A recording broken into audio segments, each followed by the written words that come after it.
Can they see us now? Yeah. Yeah. We're all like staring at. We always like stare at the TV screen. Hey, how's it going? Who's on right now? A little more. This way. Towards Shane.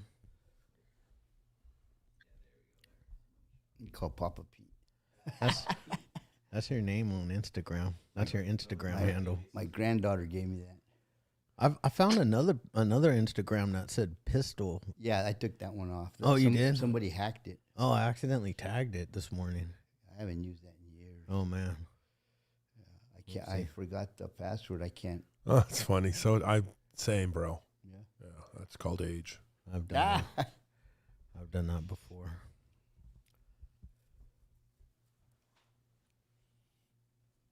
I always like this van right here. That van is like so cool. Yeah, it is Like, cool. hey, what does it say on it? Long Beach. Long Beach. What? I don't know. Mm-hmm. I don't have my glasses, so I can't really read. You can. That's perfect. Just scoop a little of that. Long Beach Records. A little more. Long Beach Records. It's hot in here. I forgot to turn on the air. A little bit.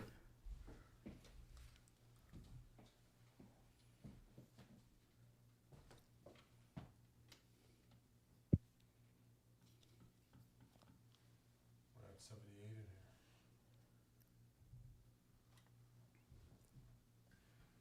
Did you put it on the heater?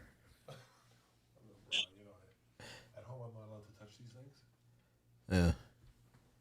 You're really not allowed to touch Controls it by your here. house. You're not allowed to touch it here either.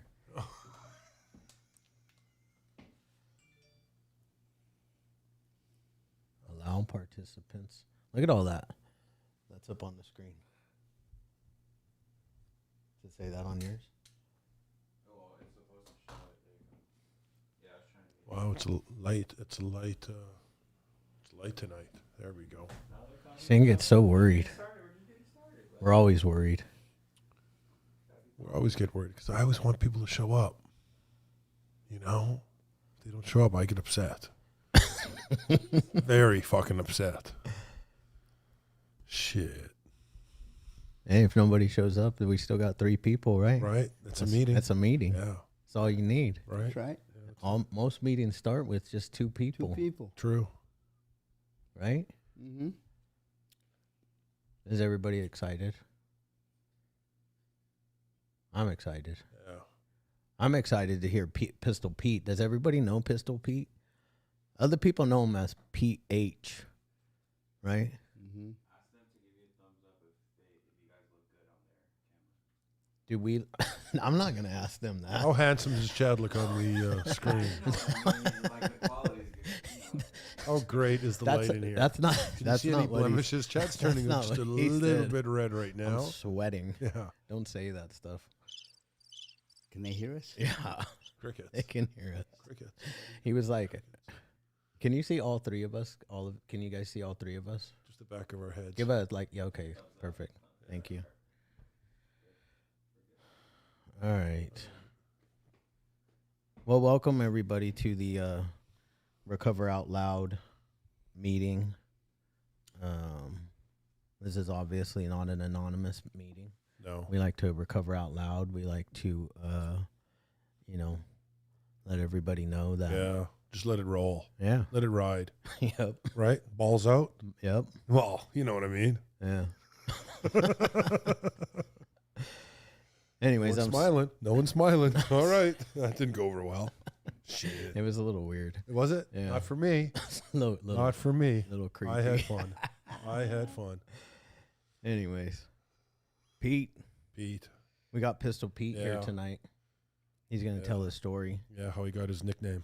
Yeah, it's actually pretty good. If you guys get a chance, or if you have already, if you haven't, make sure to watch his YouTube video. It's really informative. There's a Yeah. lot of stuff about Pete that I didn't know. Kind of crazy. Yeah. Yeah. Well, we're going to hear a little Yeah. bit now anyways. Huh? We're going to hear a little now anyways. Yeah. You That was get a little Canadian, bit Pete. more. That was Canadian. I don't speak Canadian. No, I Yeah. figured. Thank you, though. Yeah. Move the mic a little closer to you. The floor is yours, Pete. I'm gonna We let ready? You, yeah, I'm gonna let you go. Oh, shoot. Okay, well, let's do this. Yeah.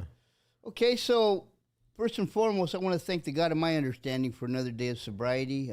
My name is Pete Hernandez, and my sobriety date is June 10th of 2008, and my sponsor is Gino T. You know, early in recovery, my sponsor had asked me, what would you want your tombstone to read? You know, when I pass away. You know, and I had to think about that. You know, because you know, you go to a cemetery and you see all these headstones, and they all have dates, birth date, date of their passing, and in between there's Father, Blessed Father, Son, what have you, know. So I really had to think about that because, you know, they told me that the most important dates is my birth date and the date that I find a purpose in life, you know, which I didn't understand. I didn't understand that purpose part, but, you know, to tell you a little bit about me, you know, my drug of choice was heroin, and I used that. I'm going to use the term alcoholically. I know we've heard that before. Daily, it controlled me. It ruined me. It brought me to my knees. And you know, let me go back to my childhood because that's where my life got a little difficult. You know, my mom died when I was 10 years old. Cancer. The funny thing about that, and I'm saying funny because I didn't understand death. I didn't understand what had happened. And just to give you a little insight on that, you know, one day I accidentally bumped my mom's arm with the back of my head walking backwards, and I remember her yelling. She went to the hospital and, you know, came back home in a cast. Her right arm, I believe it was her right arm. Came back home and it was in a cast, and then she got sick a little later and went back to the hospital, and she never came home. You know, she passed away. And that turned my life upside down because, you know, if there was anybody in my life that brightened up my mornings, my days, my nights, was my mom. And I have very, very few vivid moments of my mother. But when she was gone, you know, life changed. Life got upside down. There was a lot of shame, a lot of guilt because I thought that she died because of me because I broke her arm, you know. So that's where the darkness in my mind happened or started to happen. And after that, my dad my dad took in one of his nephews, and he was using drugs, drinking, partying. He became part of the local gang that was there where we grew up at. And he slept in the same bed with me and my little brother. And that's when stuff got worse because he started sexually molesting me. Every time he did come home, you know, I was a sex toy. And to add that to losing my mom, to, you know, taking something that belonged to me that he had no right to, really put me in a really dark place mentally, emotionally. And going to school, my solution to that, and you know, I didn't like people after that. I didn't want to be around people, but I had to go to school, and even the kids, when they would look at me and point fingers at me, it was like I took that really personal, and the only thing I knew how to do was I'm going to go fight them. And that's what I did. That's what I did, fighting. It got worse, you know, as time went on.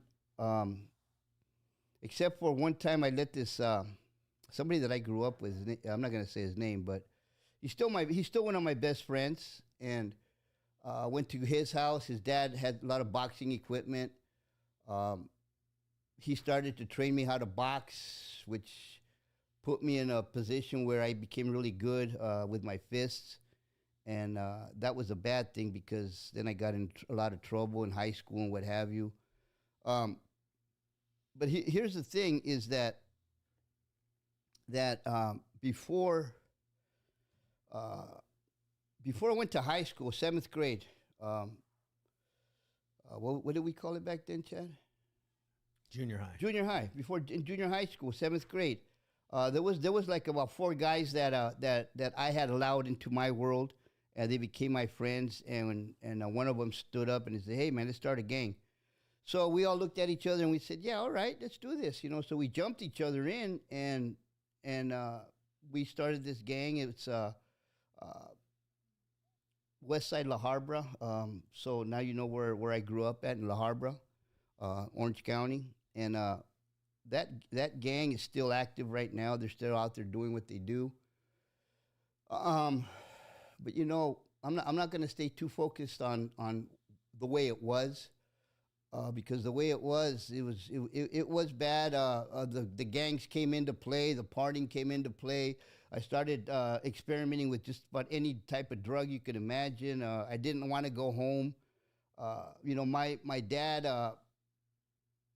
good dad, provider, but I think the thing that he lacked was, I can't speak for my siblings, but I can speak for me, is that he never told me that everything was going to be okay after my mom died, and he reverted to alcohol as his ways of coping with losing his wife, my mom.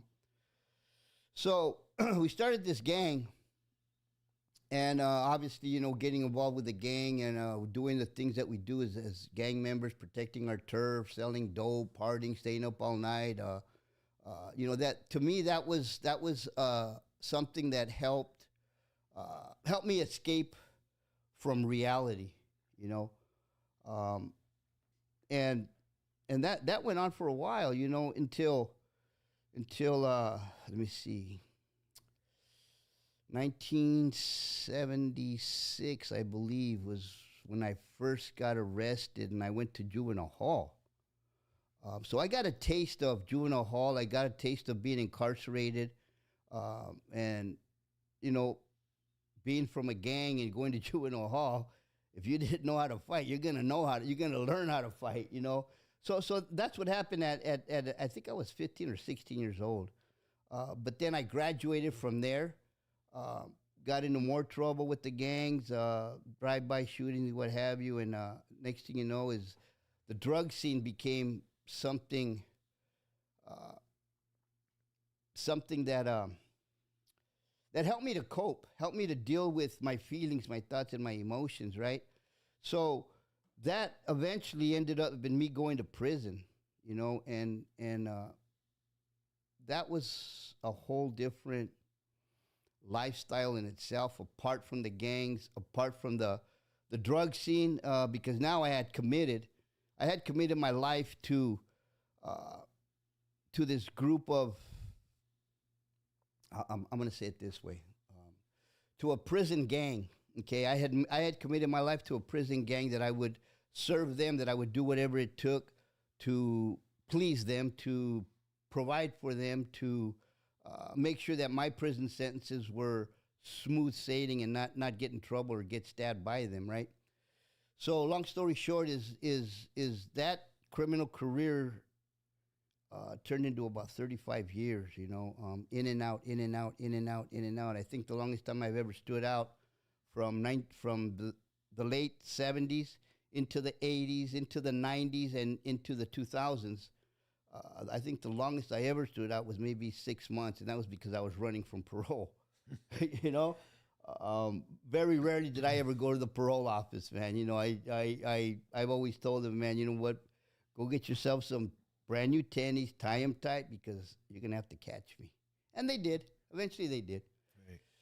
But that prison life, like I said, it was a whole different a lifestyle. lot of pride, a lot of, and I'm saying pride because I was able to work myself up the ladder to where I became, you know what? I'm gonna say it like this. They gave me the keys to the yard. You know, in other words, I became the shot caller for that yard for the Southern Hispanics, and I had to do what I had to do to keep that. I'm gonna use the word title. you know, right? Yeah. Yeah. You know, to keep that title and not get in trouble. So I made sure that as long as they got theirs, I was able to keep mine. You know, and I'm talking about drugs. You know, so the drugging didn't stop because I was in prison. Matter of fact, it probably got even worse. You know, but long story short is, like I said, that turned into about a 35-year criminal career, in and out and in and out. And you know, there's some things that the addiction stole from me. You know, and one of the things is you know, I didn't get to experience being a dad. I didn't get to experience seeing my son take his first step, or wear his, you know, stop Pampers. You know, I didn't get to see him turn from milk to solid. You know, I missed all that. I missed his kindergarten. I missed first. I made all his grade. You know, missed all his grade schools. I think when I left, he was like 2 weeks old, 6 months old, and then I didn't see him again till he was 13 years old. Wow. You know, so, and then when I did see him, it was only for a few hours, you know, and then what happened after that was I got arrested again and I went back. And only this time I got deeper into the drug scene because cocaine and heroin became my drug of choice, and I wouldn't use one without the other. I did anything and everything I can to make sure that I got what I needed, right? We called him John Belushi's back there. Excuse me, need water. Called him John Belushi's back then, and you know, that was the answer to all my problems, man.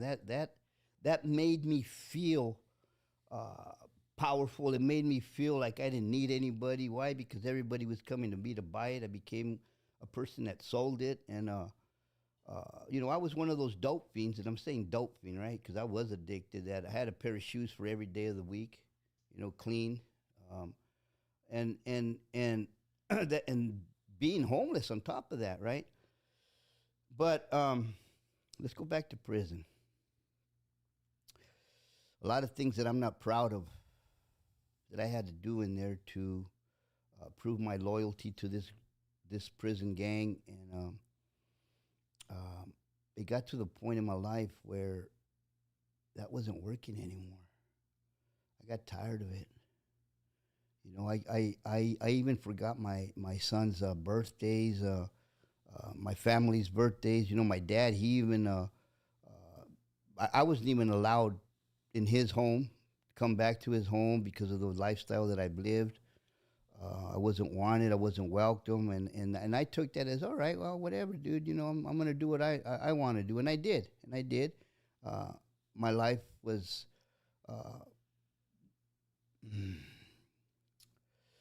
my life was in shambles. My life was a wreck. My life was unmanageable, and I couldn't see it. You know, I couldn't see the consequences to the lifestyle that I was living. I couldn't see the consequences to the addiction, the things that it made me do, you know, and I'm not going to go into that because I did some pretty bad stuff to get what I needed. But you know, prison, one thing it did teach me is respect. and that's funny because I can respect another man in prison, but leaving prison, I lose total respect for myself, you know, and I go right back to addiction. And once I put that needle in my arm, it's over. It's over. Anything that meant anything or valued to me, had value to me, it was gone out the door. You know, and I remember getting arrested for really small amount of heroin. And this is when the three strikes came out. And I remember that first time that they filed the three strikes on me. The judge, he told me, Mr. Hernandez, you're in trouble. And I said, okay. And he goes, yeah, we're filing three strikes on you. And I go, okay, well, what does that mean, you know? So long story short is they threatened to 37 to life. And I don't know if anybody, yeah, I know you people have experienced it, where they tell you something and it stuns you, or it stunned me, and then all of a sudden I got hot and cold, and then fear set in, and I had to process that, and I said, well, you know what, if I'm going to do life, so be it, let's go do it, you know. I got nothing to lose anyways. I lost everything that meant anything to me. But long story short is they never gave me that strike. They always gave me a plea bargain, and I'm one of those dudes that you offer me something other than life, I'm taking it. You know, I'm gonna take it. I don't care how much time it is, as long as it doesn't have an L behind those two numbers. So long story short is that I fought the three strikes 3 times, and each time was a 37 to life scare because I have 4 strikes on my past and my jacket. And the last time I got arrested, again, it was for a very small amount of heroin. And again, they tried to scare me with 37 to life. No, it didn't happen. I took the first deal, went back up to state and did what I do. And this is where Schwarzenegger, the governor, started this treatment program within the California Department of Corrections. And they told me that I can go, that I qualify to go because, you know, my case was drug related. And I went and it was a behavior modification program. It wasn't a 12-step or any type of faith-based program. It was a behavior modification program. And there was a lot of lifers that were getting involved in this program so that they can go against but go in front of the Board of Prison Terms to fight to get a parole date, you know. So they were fighting for their freedom.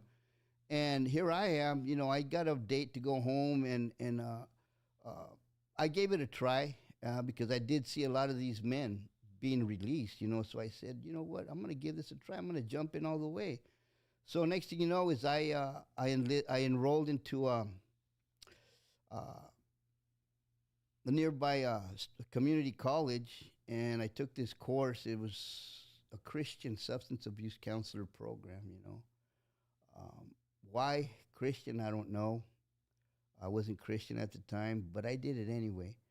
But just to fill you all in on something that happened before this was in my prison cell. I was at Corcoran State Prison. In my prison cell, came back from breakfast, and my cellie, he went to work or school, one of those two. So I was in my cell by myself.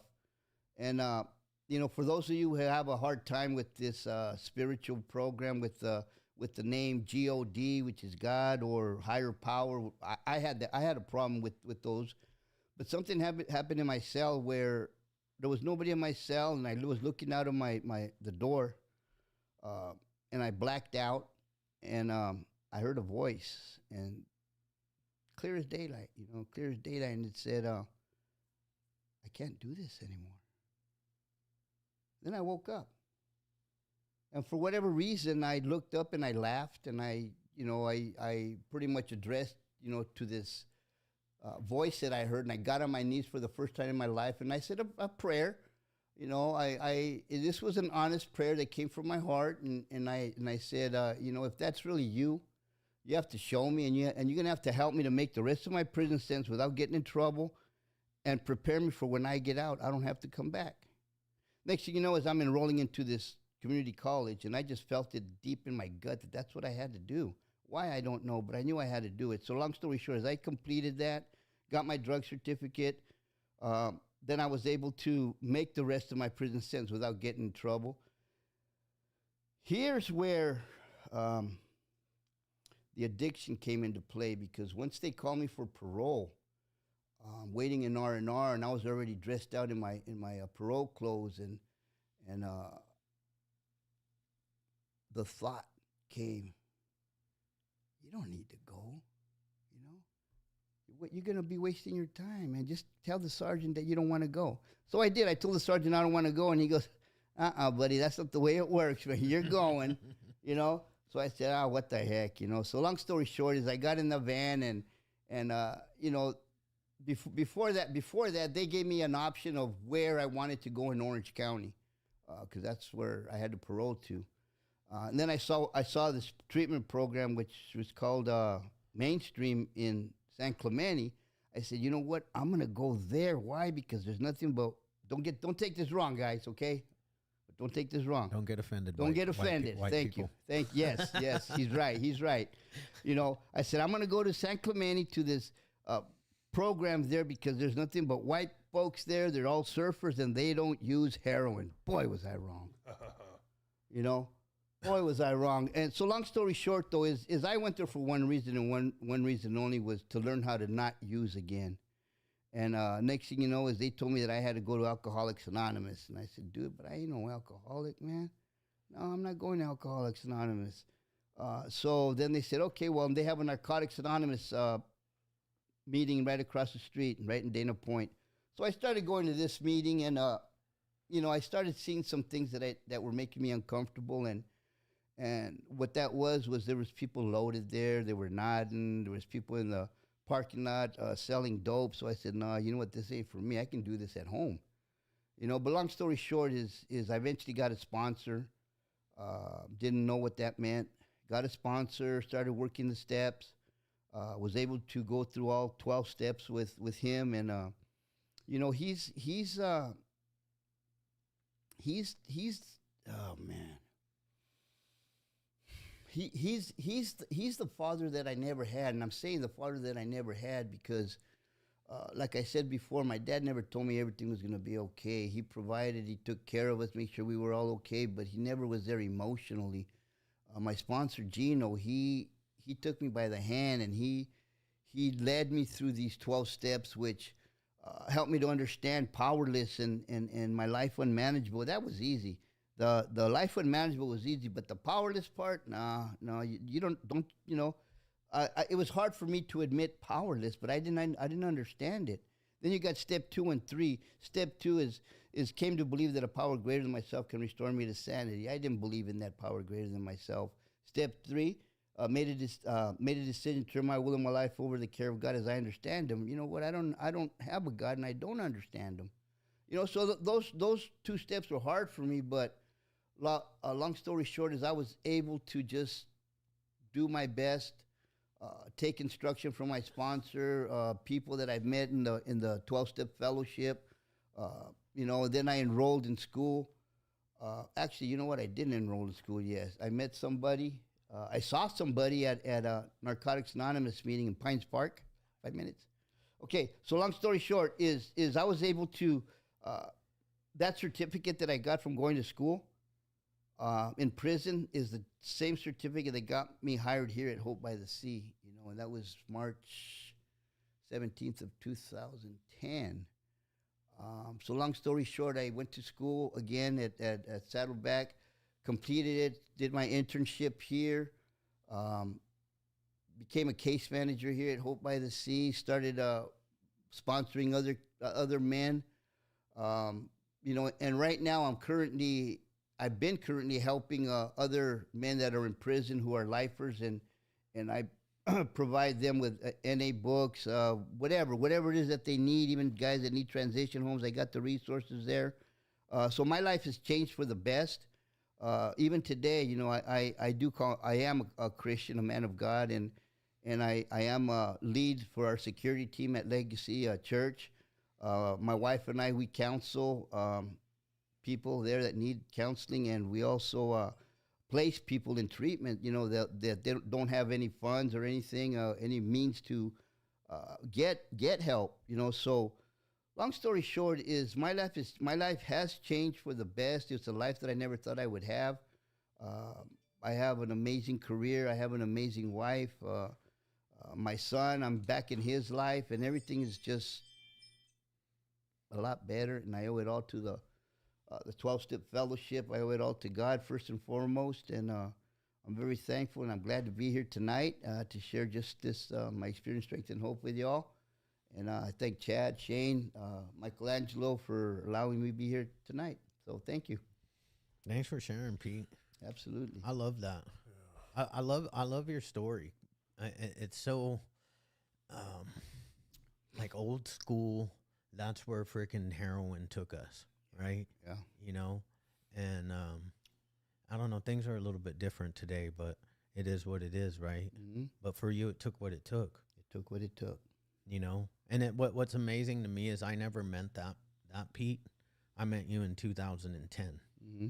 and the man that I know today is an amazing man that you know gives back, Yep. And has more than returned, you know, goodness to people from what you've done. You know, and you do that on a daily basis, every day. Every day. I hear nothing but amazing things about you. And if people don't know, Pete also runs the Christian track, because Hope by the Sea has a Christian track. Not that this is a plug for Hope by the Sea in any way, shape, or form. I just think it's amazing to hear, you know, how you affect people's lives and change their lives, and they love your. We just had a lady on the podcast recently who was talking about, you know, how she loved Frank's group, but this time around she came to she came to your group. Yeah. You know, just go back like three podcasts and you'll figure out who it is. But I know who. Yeah, Yeah. totally amazing. Yeah. Her story was amazing. Yeah. I love these stories of like people changing their lives. Yeah. But can I add? Yeah, you can add. So here's the thing is, you know, we try everything. Drugs didn't work, you know, and the 12 steps, they're going to work if you really focus on it, you know, get a sponsor and do how it's put together, you know. But there's a part that a lot of people miss, and it's in the back book of Alcoholics Anonymous, and it says that we have a daily reprieve contingent on our spiritual maintenance. Yeah. You know, so there has to be some type of spirituality in it. And for me, in my case, there was a spiritual awakening working the 12 steps. Yeah. You know, so yeah. I love it, man. Yeah. I love God. Yeah. We believe in God over here, Yeah, you know, at the Hopeaholics. That's right. You know, we believe in recovering out loud. Thank you everybody for showing up. I've seen a lot of people come, and that's amazing. Oh, hey, is that Michelle? Hey. Hi, It is Michelle. Michelle. How's it going? Hey, that's Steve right there in the blue shirt in the middle. Steve. Montez. Ah. Oh, there we go. Hey, Steve. All how you right, doing, buddy? Steve. I'm going to give you a buzz. All right, so I actually want to open it up for anybody that wants to share. Do you guys know how to raise your hand? Not like literally raise your hand, but there we go. Somebody's got their hand raised already. Big Gil. Wait, no, he's clapping. You're clapping. That's what's happening, man.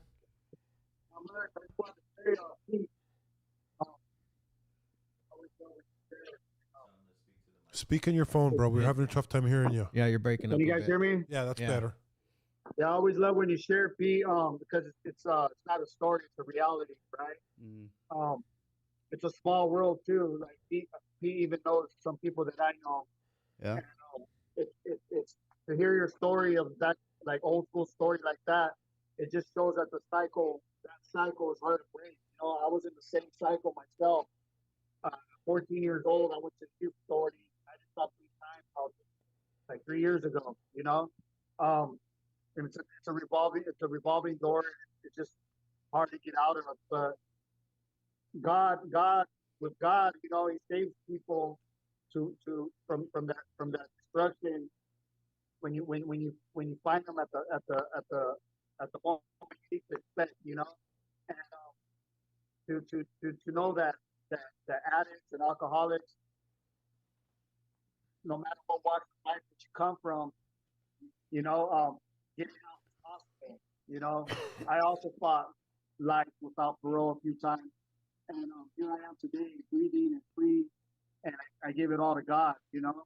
And Mm-hmm. that cycle that me and Pete kind of come from, you know, it's not easy to get out. Mm-mm. You know, even if you find God, they just don't let you out. You know, but when you live life to the fullest in that realm, and you earn your respect, you're able to walk away. You're able to walk away. And I get those phone calls where I look at the caller and I'm like, oh, what's going on now? What is this guy calling? And then I answer the phone and he's telling me how his nephew needs help. Mm. You know, because we're saved by grace and now we're living the life that we're living. Those are the phone calls we get now instead of That's the phone right. calls we used to get. You know, Mm. and he I hear my clients come to the house. They love your class. They actually love everything that's going on over there at the facility. And the work shows um, with the people that you guys are helping, that we're helping, and for people that come from all walks of life, whatever whatever struggle you guys are going through at this given time, just know just know that you're not alone, and you know as well. You know, a couple of days ago, I got a phone call from one of my homegirls from my neighborhood who said that her man got shot over a parking spot. He Mm. got shot in the leg, and the ambulance said it's gonna be all right. He's gonna make it. He's gonna make it to the hospital. Well, he didn't make it to the hospital, and then I got the phone call, and I'm used to those kind of phone calls, you know, because Mm. of the lifestyle that we live. But the phone calls that don't stop coming are the phone calls of all the people that I'm meeting or know or that you know due to fentanyl and the drug overdoses, you know? Mm. And Yeah. that's why Recover Out Loud, that's why this platform is there and our stories are able to share. Pete, thank you for your share. And I appreciate everything all you guys do out there. Thank you. Thank you, Gilbert. Appreciate you, man.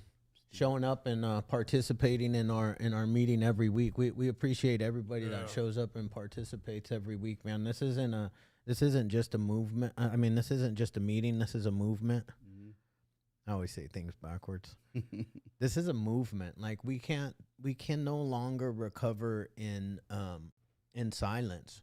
Um, too many people are dying, you know, and life is different. It's like, you know, people that are using fentanyl, they're not going to prison. Like they're dying. Yeah. They are dying. Yeah. And we all know this. We've all lost a shit ton of people this year. Yeah. You know, me including my son-in-law, which is, you know, I'm done. Yeah. Like I'm done. I'm done being quiet. And you know, I appreciate everybody coming in and joining this Recover Out Loud movement. I do want to say one thing. We're gonna try to keep the shares to about no more than 3 minutes, just so everybody has a chance to participate that wants to participate. Um, what's your friend's name? Steve. Steve. Did you unmute him? All right, Steve, you're up. We think.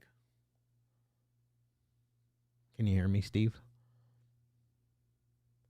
I can't hear him talking though. Oh, there we All go. right, can you hear me now? Yep, Yeah, we there hear we you go. now. Hey, what's going on, fellas? What's up? What's up, Pete, man? How you doing, man? Good, brother. Man, it's gonna take more than 3 minutes for me, man. But We'll give we'll you a save little that more. for another day, man. You know what, man? You know, first and foremost, man, thank you, Pete, man, for being, you know, an example in my life. Uh, Me and Pete's gone through some stuff, man. You know, I'm an ex-lifer, man.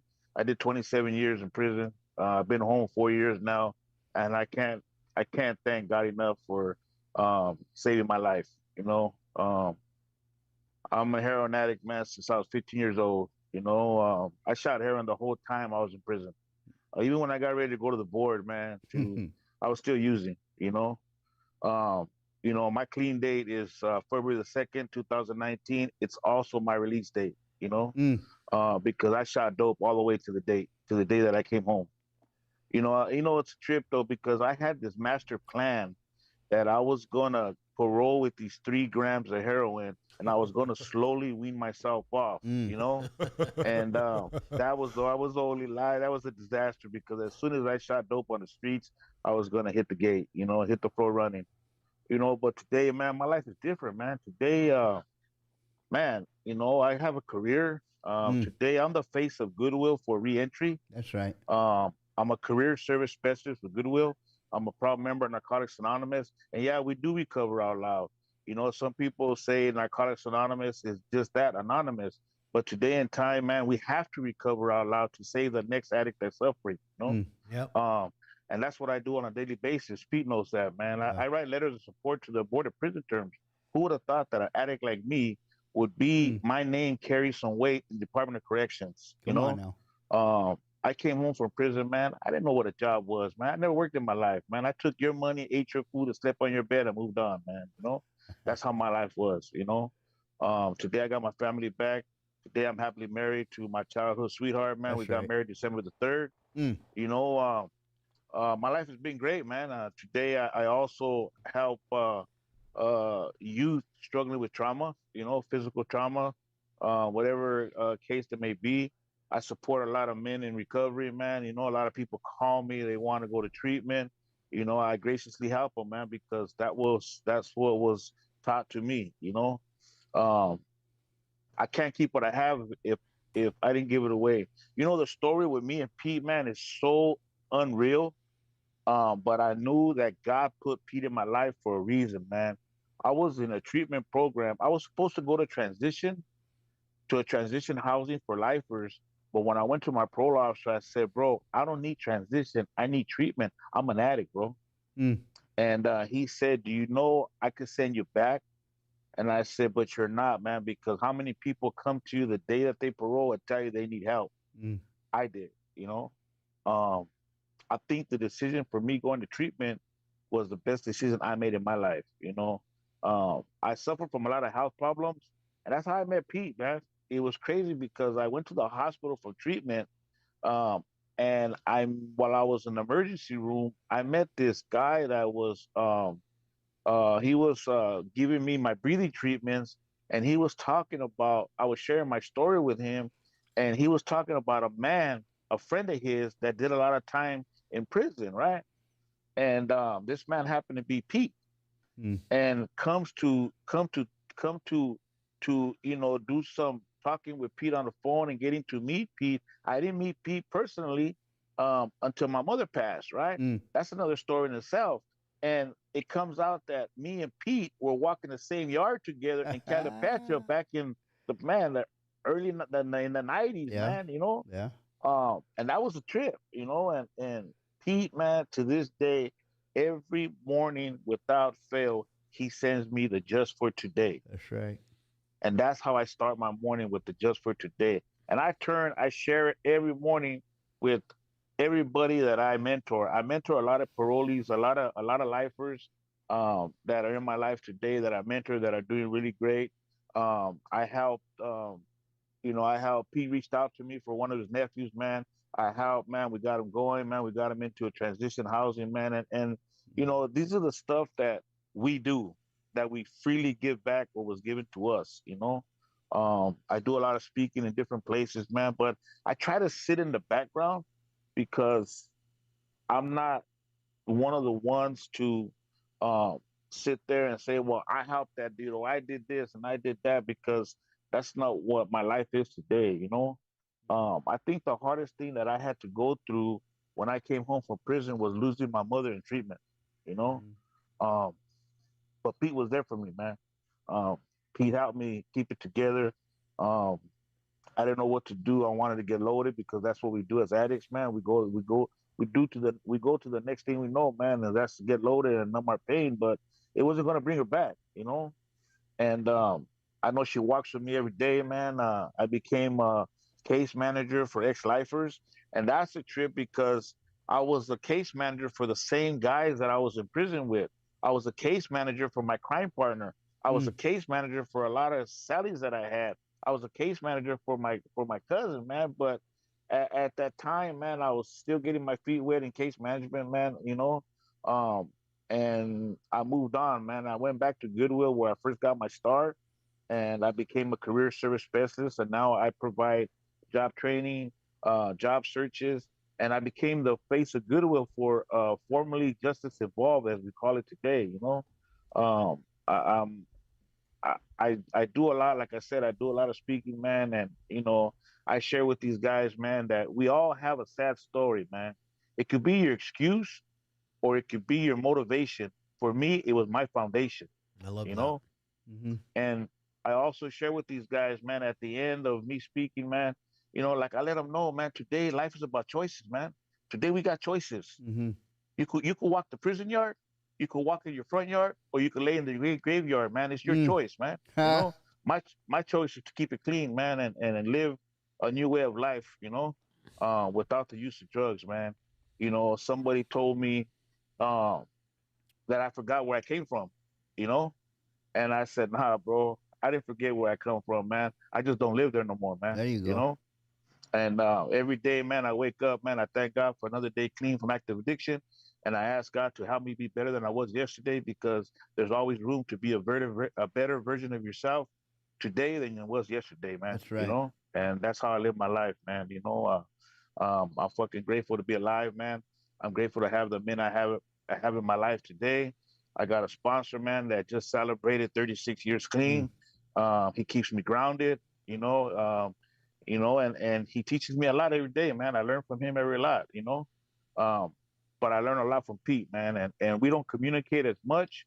But I know that Pete's there when I need him. That's right. And today I try to live by his example, man, and I try to share my experience, strength, and hope.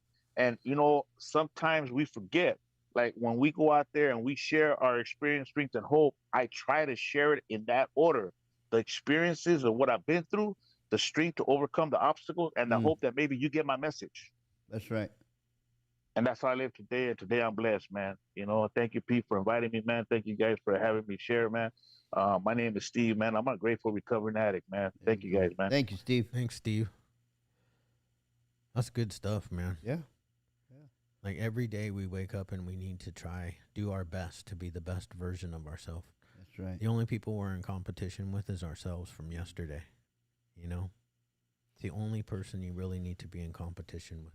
It looks like Carly has her hand up. I noticed. Is that true? Yeah, Carly, you have your hand up. Why are you giggling? All right. What's the young man with his hand up? I forget his name.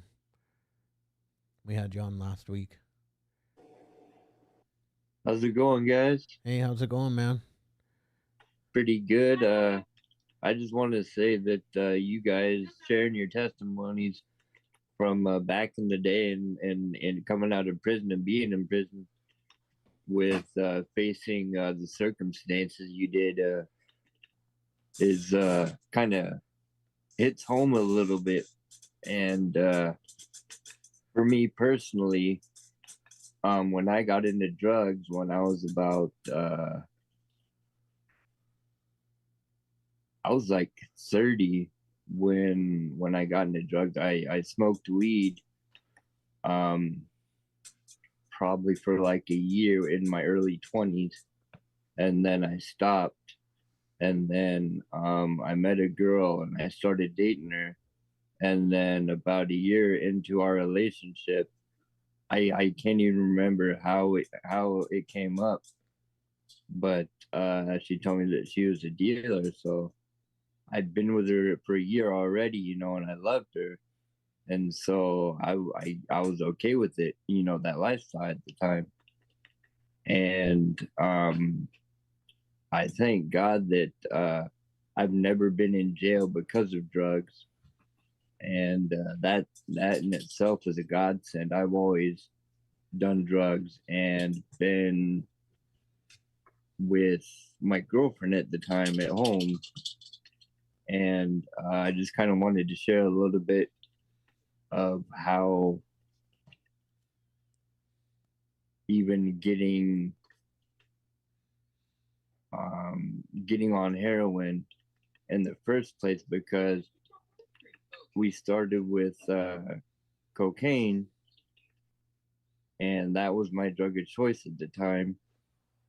And we used it pretty much the first year. We probably used it maybe like twice a week. But since she was a dealer, it increased, and I was doing it probably 4 times a week, give or take. And about about 3.5 years into our relationship, uh, about 3 years into our relationship, she says, I have heroin and I want to try some. And I said, okay, I guess, and because I loved her. And then I told her that I wasn't sure. And I said, okay. And at first, we smoked it for about 6 months. And then a few months after that, she said she wanted to try injecting it. And that threw up all kinds of red flags everywhere. And, I thought about it, and I honestly, to myself, I was like, I don't even want to do this. There's no way I want to do this. But since I loved her, she says, I want you to do it with me. And I just had all red flags. And because I loved her, and it was kind of like a little bit of, even though she was my girlfriend, it was a little bit of peer pressure involved in a sense, and I just didn't have, I guess I didn't have the integrity and the self-awareness and the assertiveness to say, no, I'm not really comfortable trying this, and it was because of that. And I second guessed myself quite a bit for a number of years through a lot of stuff. And that's how I ended up first getting into heroin and then shooting it. And it was about 6 months after I had been using heroin total. That's between smoking it, and then about 3 or 4 months after that, after starting shooting it, that's how I ended up getting paralyzed. Like you guys, like I told you guys a little bit of my story last week. And literally all it takes is one time. Wow. And it caused me to have an abscess in my spinal cord pretty high up. And when I first got paralyzed, I was paralyzed fully from the neck down. I couldn't move my arms, couldn't move my hands, couldn't move or use my legs. And thank God that we were literally driving to the hospital, and we were less than 1/10 of a mile away from the hospital. And if it weren't for that and her driving me the rest of the way to the hospital, she was with me at the time, praise God. Because if she wasn't with me, some of you people haven't heard my testimony, but I got paralyzed essentially almost while I was driving. My right foot started to tingle and go numb, like it was my foot falling asleep. Then it went away. 10 seconds later, it came back a million times more intense, to the point where it almost hurt. And it started slowly creeping up my right leg. And by the time it got halfway up to my right knee, I knew something was wrong. So I pulled off to the side of the road and put it in park. And literally within 60 seconds of me putting it in park and pulling over, I was fully paralyzed from the neck down. And because I literally, as soon as I parked, I took my left hand and unbuckled my seatbelt. And because you kind of have to lean over a little bit to unbuckle yourself, because of gravity and physics, my whole body literally just fell onto my hands and knees in between the two front seats. And being paralyzed, essentially, the only way I can describe it is just imagine if you're on your hands and knees and you are deep and your entire body is deep in cement all the way up to your neck. That's what being paralyzed is like. You know, you can't move a thing. Like I was able to move my head and I was able to talk and move my eyes and stuff like that. But that was pretty much it. I was stuck there on my hands and knees and I was there for like 15-20 minutes before I started to really say like what the heck's going on. Like I really don't know what's going on. You know, I've been trying the whole 15-20 minutes to move any part of my body and it just wasn't budging, it wasn't moving, nothing was working. And at that point I literally cried like a freaking baby because I didn't know what was going on. I didn't know why my body wasn't responding or working at all whatsoever, you know, because when it first happens, you're like, okay, this is just a bump in the road, something, you know, it'll fix itself, right? And yeah, and it didn't. And she put me in the back of the van on the back seat, drove the rest of the maybe 45 seconds to the hospital, put me in a wheelchair and took me in. And at that point, I was at that hospital for about 8 hours. And I apologize. What's your name? Oh, it's Wesley or Wes. Wes, I apologize. We have about 7 minutes, and I hate interrupting. I'm sorry, but we got like 10 people, and I apologize, brother. You know what I have to say, and just from now on, we got to keep it to 2-3 minutes because, you know, there's a lot of people that want to talk. So, Wes, I apologize for interrupting, but if you could just wrap it up, that'd be great. Okay. Unwrap him up. Let him finish up. Yeah, let him finish. He's one guy that like yeah, we love this guy. I can listen to him and I'm just like grateful. Yeah, grateful. Mm-hmm. Grateful. Wes, raise your hand. We're gonna let you back in to finish off, brother. No, the hand on the screen.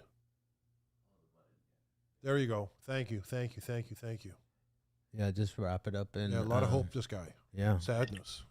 Yeah, I just wanted to share a portion of my story.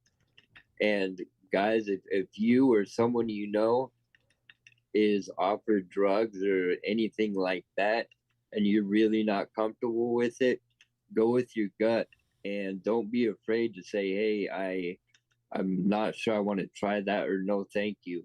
You know, because it's literally a life-changing decision that you will be making, or that someone you know will be making. That's pretty much what I wanted to share with you guys. Yeah, I love that. I love this guy. I love that you share that, and you know this is the real deal. You know, this can happen to any one of us.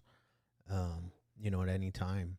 Mm-hmm. You know, or we can die, which you know which then also affects all the family members. You know. We just had a lady on the podcast today that, you know, she lost her son to fentanyl poisoning. He was 14 years old. Wow. You know? Yeah. Wow. But you guys can take the next person. I love you guys, and I love what you guys are all about. Yeah, we love you. You we love you too, man. Every day. Man. We want you to keep coming back. Show up every week, please. Brother. Every week and share. Every week. Yeah. Yeah, man. Just a freak accident he really had. Yeah. You know? Anybody else want to share? I'm pretty sure. I can call on people that I know personally. There we go. We got a gentleman right here. Yep. Kenny, raise your hand on the thing, bro. On the app.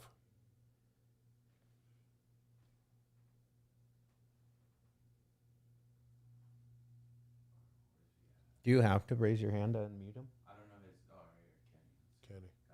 All right, Kenny, you're on. You might have to unmute. Yeah, there you go. There we go. You guys hear me? Yep. Yeah, bro. How's it going? It's Kenny G, Pete. Kenny G. Thank you for your story. I just had one quick question. I'll try to keep it in the I'm allowed.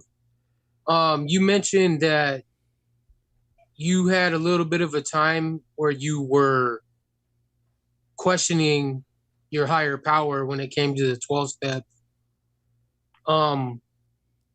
What steps did you take, or what did you end up doing to help kind of guide you there and get you there?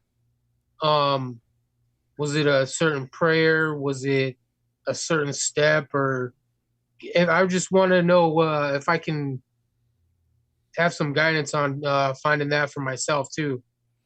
So it's a good question. You know, I didn't come to treatment to find God, to look for God. That was not something I was looking forward to, you know. But what happened was my sponsor, I told him about step 2 and 3, and he said, well, why don't you just believe that I believe, or turn your will and your life over to the care of God as he understands it? You know, so I said, you know what, I guess I can try that. You know, I'm going to give it a shot. I came here and I'm going to do anything, whatever it takes. So I did, but one thing that did happen, to answer your question really, was that he had me recite the 3rd step prayer of Alcoholics Anonymous. And it started with the 3 words, God, I offer myself to thee, right? But that's all that came out of my mouth, because I started crying and crying and crying, and I hadn't cried for about maybe 30 plus years, a tear. Wow. But I couldn't stop crying, and I didn't know why. But after that cry for about 45 minutes, I just felt a lot of weight off my shoulders, and I was just like going like, wow, man, what the heck just happened? You know? So that pushed me to go ahead and start doing or adding more to my the things that I'm already doing to help my recovery, you know? And that was prayer, you know? I don't know how to pray. I didn't, you know? So that's what happened, Kenny. You know, and Good to know. Thank you for that. absolutely.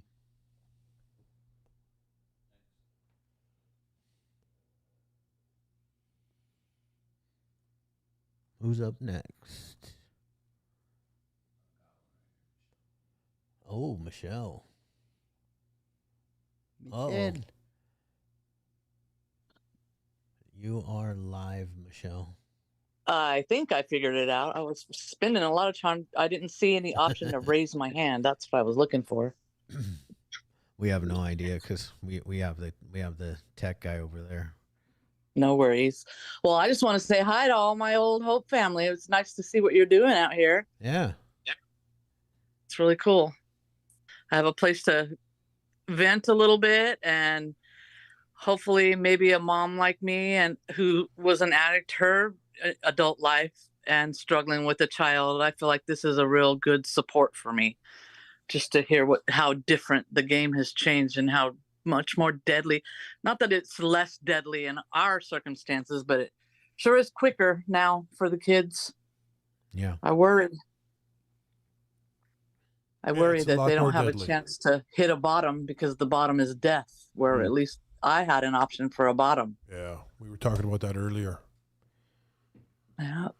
Yeah, that's something serious, you know. It's like it's like their bottom is death. Yeah. Especially when they're 14, 15, 16, 17, living at home. They don't know any better. They're just trying to get away from some pain. Yeah. You know? Right. Scared to talk to their parents. Like when I was getting loaded, you would go to jail for a little, you know, nickel bag of, you know, meth. Anything, yeah. Weed. You go to jail for weed. Now you can buy it in the not the grocery store. Pretty well. Pretty much. Yeah.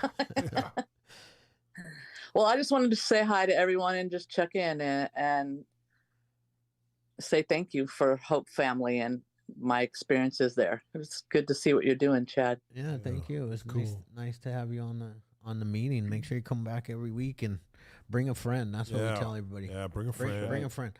It looked like tonight, like as I was watching the screen, it got pretty full. So nice. I think we might have topped out at the biggest Zoom.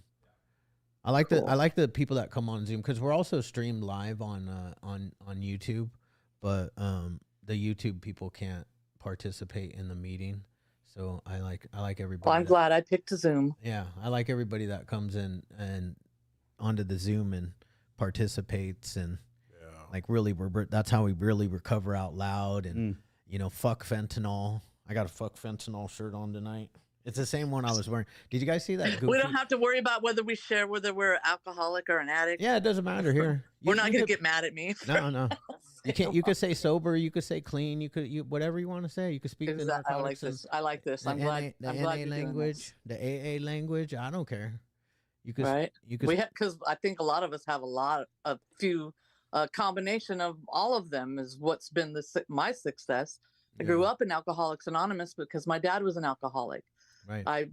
I didn't heed all the warnings and became an addict myself as a young adult. So became a member of that fellowship, and then trying to figure out how to separate the two. It's all evolving now. It's evolving, and we all are trying to fix a God-shaped hole with something that's not God-shaped. So we got to figure it out. Right. Well, thanks for your time. I don't want to run on. And we know you can. Like any good woman. Shane's gonna get himself in trouble, man. Right? Listen, that's what I'm here for. Man. I take the heat. Yeah. I take the heat. Yeah. Up next.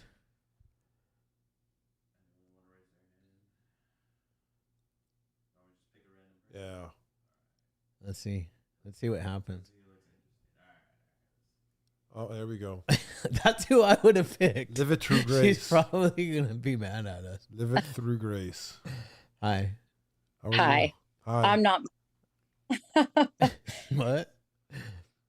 That's so weird. I didn't know that you guys did this on here over Zoom. So I just joined tonight, just on the off chance that it was actually real and on air. But my name's Ariel Thunderberg, and I am 4 years, like 20 days sober. Okay. Yeah. I had an overdose in 2018 and almost died. And I'm a mother of 2, and I'm also a nurse.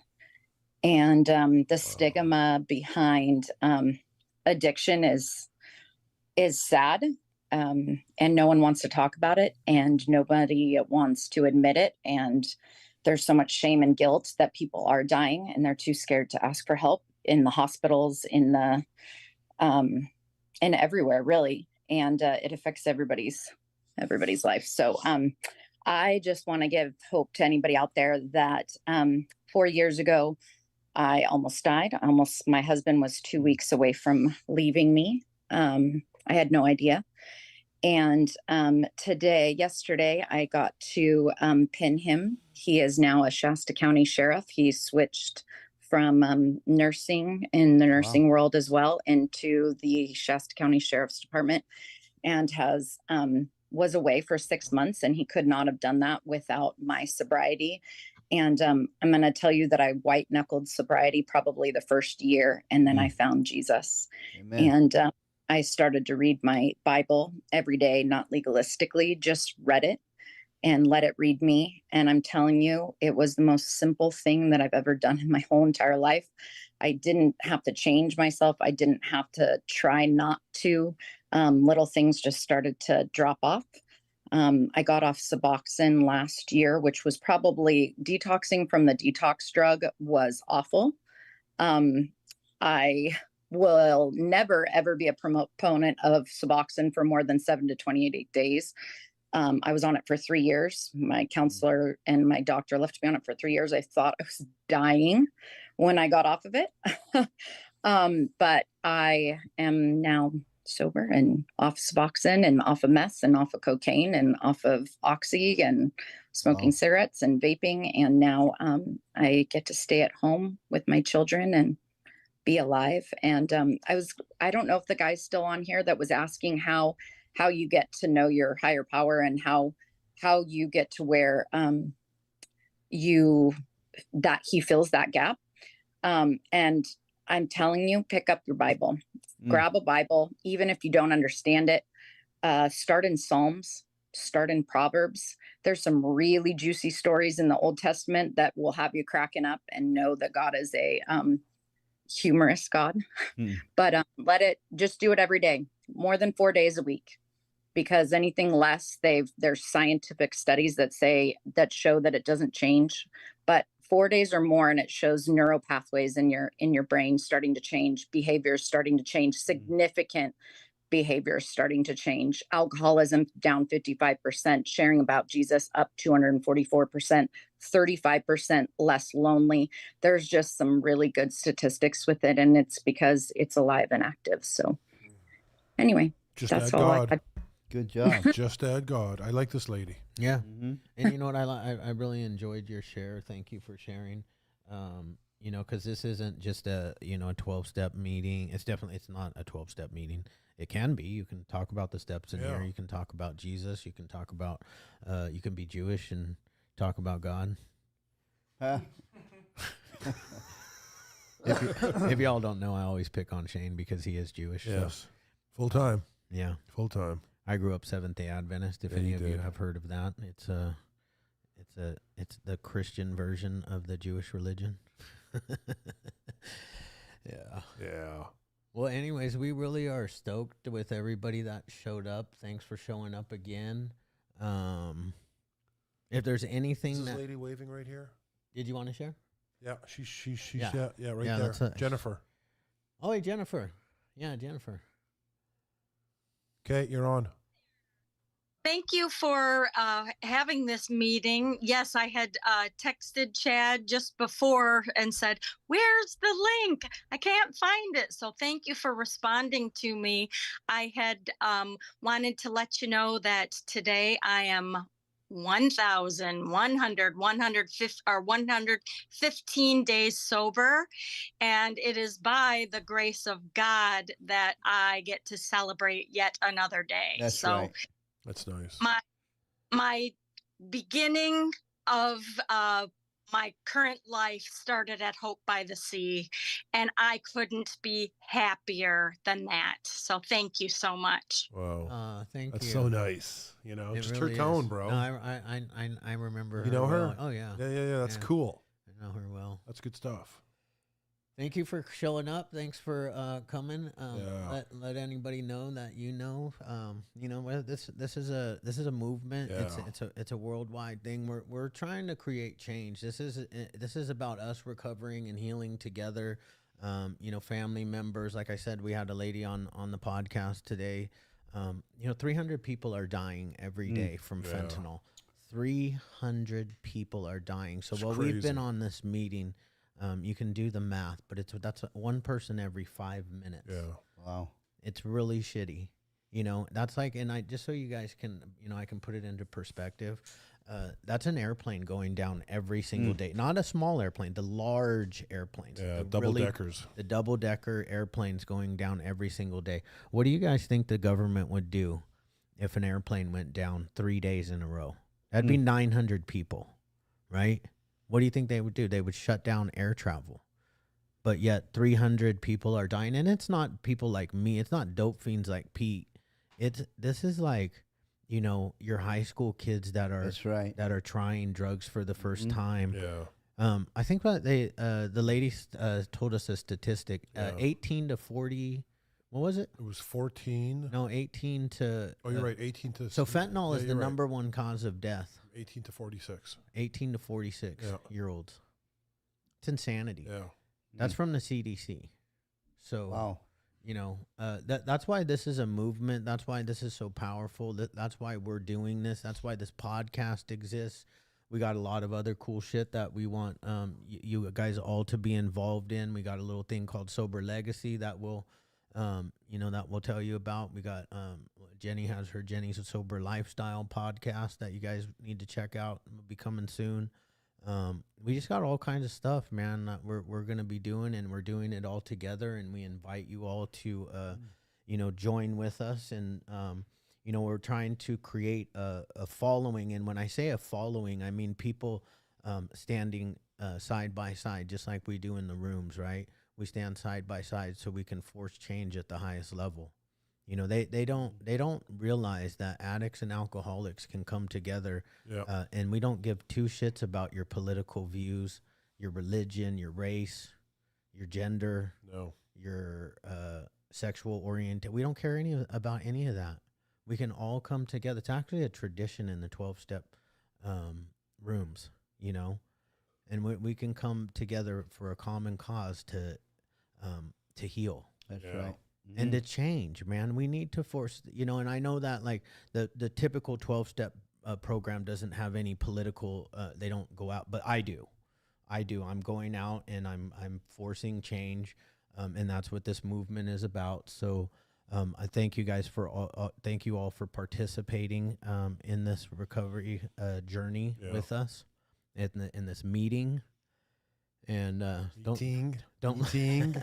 Meeting. Yes, thank you, Chad. Thanks, Pete, for the meeting. Got one last one. Oh, we got someone. Oh, not him again. Jesus Christ. All right, Steven, you got 2 minutes. 30 fucking seconds. Hey, real quick, man. When they were speaking about Suboxone, right? You know, I spoke in front of the LA County Board of Supervisors about Suboxone. Suboxone is supposed to be it's to treat opiate addiction, right?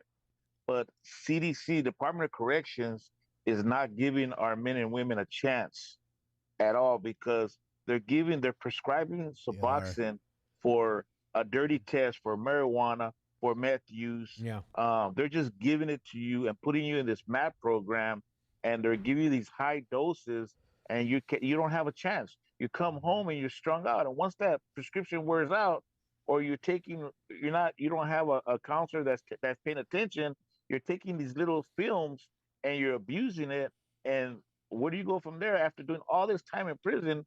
You're going right back to the streets, man. So I'm really, really, really an advocate against Suboxone, man. And I had the privilege to speak at the Los Angeles County Board of Supervisors to talk about Suboxone addiction, man. It's something that needs to be talked about just as fentanyl is, man. It does need to be talked. Take up your time, man. No, you didn't. That was actually brought up a really good topic because they're doing the same thing in Orange County Jail. It's like you don't even have to test positive for an opiate to get put on buprenorphine. You know, and I don't know if they're using Suboxone or Subutex, but Subutex is obviously easier abused. You know, we're advocates of only using it for detox purposes only. Yeah. That is my preference. You know, I believe in a clean and sober lifestyle. I believe that you can have the best spiritual connection if you have no mind or mood altering substances in your body. You know, and that's just how I see it. I'm a recovering dope fiend too, and like I couldn't be the man that I am if I were on drugs. I can even see it with Suboxone. You can see the glaze in people's eyes and the disconnect. And I'm so glad that you got off the Suboxone. We see that here, and it's so hard. I mean, it's like methadone. You know, it's harder. It's actually harder to come off of than fentanyl. Fentanyl is just really hard for the first like 72 hours, right? Because it does have a short half-life, but you can't take buprenorphine too soon. I'm not a doctor either, so I'm not giving advice. I'm just telling you from my experience what I see in a treatment center. So don't quote me on this shit unless you want to. It's on the internet, so fuck it. Thank you guys for participating. We'll see you all next week. Yeah, next Tuesday. Next Tuesday, 6 p.m. Oh yeah, and I forgot to put out a poll last week, but we are going to put out a poll this week. We want to start a in-person meeting, probably Friday night. So I'll let you guys know. Perfect. Bye.